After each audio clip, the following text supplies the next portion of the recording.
Morgan गुनाइदन अस्सलाम वालेकुम। This is सफ़ीर अंसारी और आज का टॉपिक ये है कि क्या कॉन्स हैं और क्या डिसएडवांटेजेस हैं जिसकी वजह से हमें टर्की नहीं आना चाहिए। तो स्टार्ट करते हैं। फर्स्ट थिंग इज़ दैट कि जिसको हमें कंसिडर करना चाहिए वो पहली बात ये है कि यार इधर जो है ना वो स्टूडेंट जॉब्स का कोई ट्रेंड नहीं है।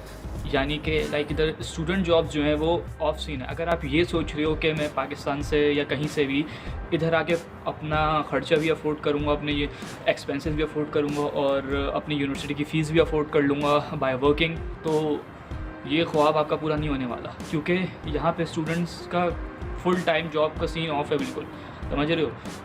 तो the first point is that के there are no scenes of student job का सीन बहुत ऑफ। तो the second point is that कि यार इधर जो है ना लैंग्वेज बैरियर बहुत बड़ा है। आप इधर लाइक एयरपोर्ट से जब अंदर आते हो ना तो आप इस्तांबुल चले जाओ, अंतालिया चले जाओ, आप किसी भी बड़े शहर चले जाओ, किसी भी छोटे शहर आ जाओ, बड़े से बड़े शहर छोटे छोटे शहर में आपको लैंग्वेज बैरियर मिलेगा। इधर टर्किश लोगों को नहीं आती इंग्लिश, मतलब 100 में से कोई एक बंदा होगा जिसको इंग्लिश आती हो। हिल गया कैमरा। 100 में से कोई एक बंदा होगा जिसको इंग्लिश आती हो, बाकी लोगों को इंग्लिश नहीं आती। चाहे आप शॉप, अगर आपको दूध लेने भी जाना है ना या आपको जो है वो लाइक पानी लेने भी जाना है शॉप से, तो आपको उसको बोलना पड़ेगा कि बैन सूस्तियोरुम या बैन सुदस्तियोरुम या बू निकेदार ओ निकेदार। तो इंग्लिश का सीन ऑफ है, या तो फिर गूगल ट्रांसलेटर लेके घूमो। तो third point is that the astonishing reality is that यार जब आप बाहर आते हो, जब आप एक इंटरनेशनल कंट्री में आते हो एज अ स्टूडेंट, तो आपको एक बहुत बड़ा धचका लगता है। धचका क्या लगता है? देखो घर में जो है ना, लाइक आप पाकिस्तान में आपके बैक पे बहुत लोग होते हैं, आपके चाचा होते हैं, आपके लाइक आपके फादर होते हैं और बाकी सिबलिंग्स वगैरह होते हैं, वो सारी चीज़ें हैंडल कर लेते हैं। आपको ना बिजली गैस के बिल भरने पड़ते हैं, ना आपको रेंट पे करना पड़ता है, ना आपको कोई यूटिलिटीज़ देखने पड़ते हैं। जहाँ तक मुझे पता है, क्योंकि मैं मिडिल क्लास फैमिली से बिलोंग करता हूँ, मैं तो पाकिस्तान में कोई लाइक अय्याशी कर रहा था, मुझे किसी चीज़ का डर नहीं था। सिर्फ उठो खाओ पियो, जब जॉब कर रहा था, जब जॉब कर रहा था, बाकी पढ़ो। तो रियलिटी फेस करने को मिलती है वो ये होती है कि सारे काम खुद करने पड़ते हैं। सारे काम खुद कैसे करने पड़ते हैं यार? देखो आपका लाइक इलेक्ट्रिसिटी के बिल्स, आपके गैस के बिल्स, आपका हाउस रेंट, आपकी जितनी भी तमाम सारी चीज़ें ना वो आपको खुद ही लाइक कैटर करनी पड़ती हैं।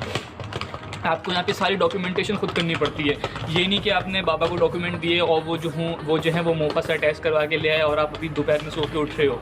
तो ऐसा सीन नहीं है भाई। यहाँ पे आपको खुद भाग दौड़ करनी पड़ेगी, आपको खुद सब चीज़ें मालूम करनी पड़ेंगी, कहाँ से कौन सा काम होता है, गुच इदारसी कहाँ है, कान मुकामलिक कहाँ है, नेशनल डायरेक्टर ऑफ ऑफिस कहाँ है, नोटराइजेशन कहाँ से होगी, ट्रांसलेशन, तो सारे काम आपको खुद करने पड़ते हैं। इसके साथ आपको अपनी अकोमोडेशन अरेंज करनी पड़ती है और फिर महीने का जो आपका मंथली एक्सपेंडिचर होता है वो भी आपको सब खुद कैटर करना पड़ता है। चाहे आपको उसमें आपको ग्रॉसरी करनी हो या आपको जो है अपने यूटिलिटीज़ पे करनी हो, तो सारी चीज़ें आपको जानी खुद ही करनी पड़ती हैं।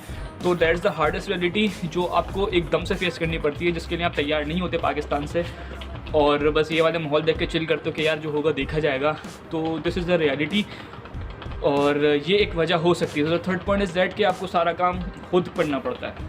बहुत टॉप नॉच है और बहुत बेहतरीन है, लेकिन इसका एक डिसएडवांटेज ये भी है कि ये हल्के में नहीं आती। समझ रहे हो बात को? हमने तो पाकिस्तान में किया, FSC वगैरह किया, हमने 10 टेस्ट दिया, जो उनका एंट्री टेस्ट होता है, नस्ट का दिया, उसका NED का दिया और फिर हमारे नंबर आ जाते तो हम यूनिवर्सिटी में चले जाते हैं। तो यार इनका ऐसा सीन नहीं है, क्योंकि आप as being an international student जब आप इधर आते हो, इधर पब्लिक यूनिवर्सिटीज़ तो हाथ में आती नहीं है यार, बहुत मुश्किल इनका एक्सेस।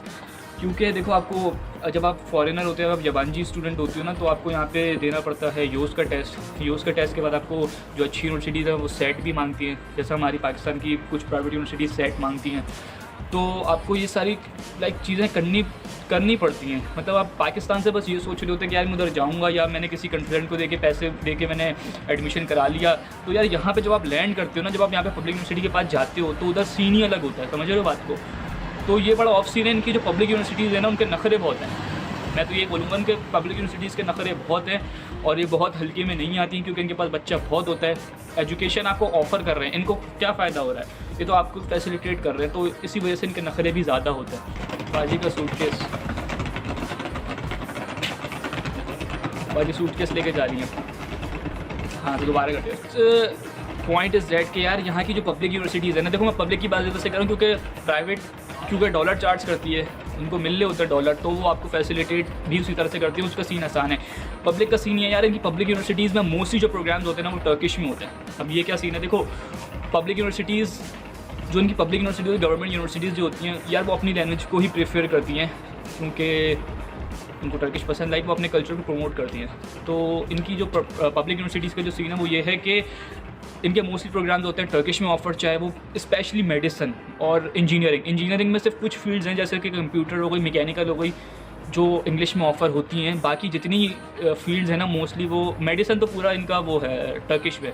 तो इस आस पे मत आना कि हम इधर आके इंग्लिश में कर लेंगे। अगर करना है तो वहीं से सेटिंग बनाओ पाकिस्तान से, या फिर आप लाइक जो एडमिशन ले रहे हो वो आप इंग्लिश में ही लो डायरेक्ट, क्योंकि पब्लिक यूनिवर्सिटीज़ में इंजीनियरिंग और मेडिसिन में इंग्लिश में एक्सेस बहुत मुश्किल है। समझ रहे हो बात को? तो एक ये सीन्स हैं कि इधर जो है वो टर्किश में प्रोग्राम ऑफर होते हैं। और अगर आप इंग्लिश में पढ़ भी रहे हो, आपको फ़र्ज़ करो जिस तरह मैं हूँ, मुझे यहाँ पे मैकेनिकल में इंग्लिश में मिल गया है, तो यार देखो इनकी पब्लिक यूनिवर्सिटी का रूल है कि आपको यहाँ पे आके टर्किश लैंग्वेज का कोर्स मस्ट है, आपको करना पड़ता है। अगर आप पाकिस्तान से लैंग्वेज सीखते हो और आप इधर आते हो तो वो बोलेंगे आप टेस्ट दे दो टर्किश लैंग्वेज का, आपकी क्वालिफिकेशन पता चल जाए आप कितने लेवल में हो, कितने पानी में हो, कौन से लेवल के आप एलिजिबल हो। एक डिसएडवांटेज है कि यार मैं इंग्लिश में अगर पढ़ रहा हूँ, टर्किश में पढ़ो तो वो तो सीखनी ही सीखनी है। अगर मैं इंग्लिश में पढ़ रहा हूँ तो मैं क्यों सीखूँ टर्किश? रहने बहने के लिए सीखनी चाहिए, लेकिन अपार्ट के यार ये रूल तो नहीं है ना, मतलब मेरा जब दिल चाहेगा मैं सीख लूँगा। तो एक ये डिसएडवांटेज है। तो यार सबसे आखिरी जो पॉइंट है, आई थिंक 6th पॉइंट है या 7th पॉइंट है, आई गेस 6th है। तो जो सबसे आखिरी पॉइंट है वो यही है, ये सिर्फ टर्की से रिलेटेड नहीं है, ये सारी कंट्रीज से रिलेटेड है। जब आप अपने कंफर्ट जोन से बाहर निकल के किसी आप नई कंट्री में जाते हो एजुकेशन लेने के लिए, तो यार देखो ये एक रियलिटी है कि आप देखो जब बाहर आते हो ना तो आपके साथ स्कैम बड़े होते हैं। डिस्क्रिप्शन में नहीं जाऊँगा, लेकिन एलेबोरेट मैं नहीं करना चाहूँगा ज़्यादा क्योंकि बहुत सारी चीज़ें बहुत लंबी हो जाएगी वीडियो। मतलब बॉटम लाइन ये है कि मतलब आपकी नज़र हटी और दूर घटना घटी, ठीक है? तो ज़रा सावधान रहना, ठीक है? ज़रा अटेंटिव रहना। तो लाइक किसी पे इतनी जल्दी भरोसा नहीं करना। तो ऑन सीन्स होंगे और कोशिश करना है कि सारा काम मैं खुद करूँ, या अगर किसी से करवा रहे हो तो वो कोई जादू ना करे, वो उसको मतलब बोलना कि भाई सारा प्रोसेस बताओ मेरी आंखों के सामने किस तरह हो रहा है। तो स्कैम से बचना, बस ये है। बाकी this is the last point, और आई होप कि मैंने सारे पॉइंट एक्सप्लेन कर दिए होंगे। अगर कुछ रह गया है तो मुझसे पूछ लेना या मैं बता दूँगा, इंस्टाग्राम यहाँ कहीं मेंशन कर रहा हूँ अपना। So this is all from my side, और आज के लिए बस इतना ही। तो फिर गुड विशेस।